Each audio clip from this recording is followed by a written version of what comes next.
You know, it's hard to believe. We first got our hands on the Y62 Nissan Patrol at the turn of the decade. That's how long it's been around for.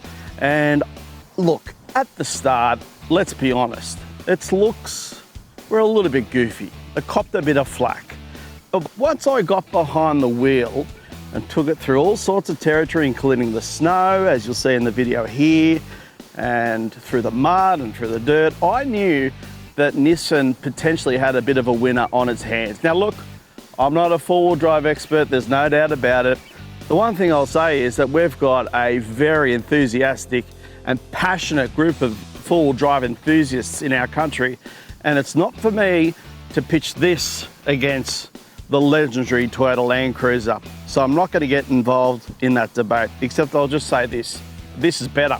The one thing I like about the Nissan Patrol is that you can pull out of a driveway like this onto a 100 zone and just take off like a rocket. I'm not even too disheartened by that engine note. It's actually quite impressive. Now, I mentioned the styling issues before. The top of the range model, there's two models, the TI and this TIL, really does have a sense of authority to it. It looks masculine and it looks quite brutal, to be honest. It's an attractive package.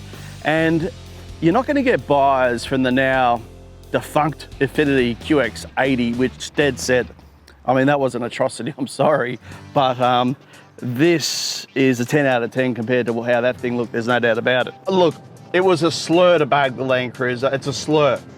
And I'd like to apologise on behalf of EFTM.com and myself. That was wrong, and I shouldn't have said that, but it is better. I say that because, look, I dare anyone, no matter what your allegiances are, I don't care if you like the original diesel Patrol, it was great, there's no doubt about it. The Pajero, love it. 70 series Land Cruisers, all fantastic.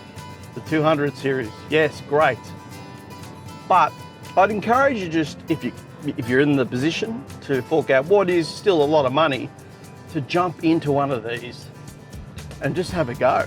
The thing about the Nissan Patrol is it's obviously got enormous power. It's got a 5.7 litre petrol V8, 298 kilowatts of power, 560 Newton meters of torque. And I'll show you as I drive it shortly that it really does get hustling along. We're talking about a 2.6, and once it's loaded, probably 3-ton vehicle that'll get to 100 k's an hour in around 8 seconds, maybe the high 7s.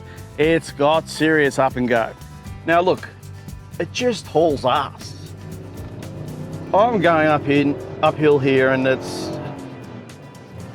faster than many warm hatchbacks, to be honest. And it really just hunkers down and dispatches the corners with a level of finesse it really shouldn't at these speeds. And I'm not overdoing things here, I'm under the speed limit, so don't you worry. Throughout this trip, it's travelled, from what I can gather, 359 kilometres and averaging 15.6 litres per 100. And that's the other thing, it's a petrol V8 in an enormous four-wheel drive. That's actually quite efficient, particularly given it's a motoring launch, and we've been up it. But for me, that's the major appeal of this car. I mean, it's just one of those cars where you just sit back and go, well, here I am.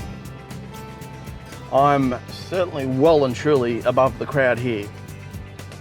It rides on 18-inch alloys. You can upgrade those to more brutal and grippier tyres if you're seriously going to go off-road, but they appear quite grippy from some of the work we've been doing. The other thing I'll say is that the traction control system on this car is quite well calibrated. We've been on some really sandy surfaces with loose rock. This is a heavy car. It's easy to step out, and there's no doubt about it, but the traction control system, there's a bit of play. It gives you the ability to control the car yourself before ultimately the nanny systems step in and say, hey, that's enough. What I find really attractive is the pricing, $75,990 for the base model, which is the TI. Now that comes with 8 seats, incidentally. The top of the range is $91,990, and it only comes with 7 seats. When this launched, you're looking at a vehicle that was priced at around 113, and by the time you got it on the road, probably closer to 120. So it's come down a lot. Now that is not to say there aren't some faults, obviously. The lack of Apple CarPlay or any form of decent infotainment system is disappointing, to say the least. This glossy type plastic material, which passes as some kind of wood veneer, you just don't need that.